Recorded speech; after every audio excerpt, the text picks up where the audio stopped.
स्पीड रोवल दे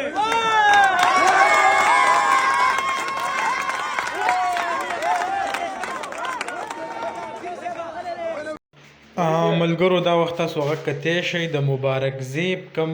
جیت چې دی نو هغه مکمل لکه 100% دا ښکاري چې مبارک زیب هغه ګټلې ده. دا وخت چې کم دی د هغه کور ته هم خلک را رسېدلي دي او کم جشن چې دی هغه مناوي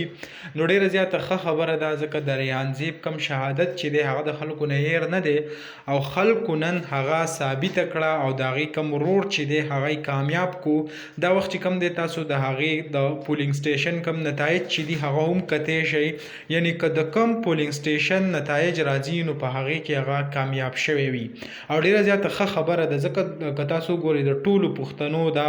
هغه یو خواهش و چې د مبارک زیب هغه کامیاب شي او د دیو په کور کې یو خوشحالي راشي کم غم چې په دیو باندې تیر شوی دی د هغې په سبب کې چې دیو ته نن کومه خوشحالي میلاو شي نو هغه به د ټولو پښتنو خوشحالي وي او باجوړیانو هغه دا ثابته کړه او نن چې کم دی هغه په باري اکثریت سره هغه کامیابي ورکړه. نو دا کم معلومات چې نوي راځي هغه به هم تاسو سره د دې په هکله باندې شیر کوو. نو که دا چینل چا نه وي سبسکرایب کړی نو پلیز دا سبسکرایب کړئ د داسې نورو ویډیوګانو لپاره.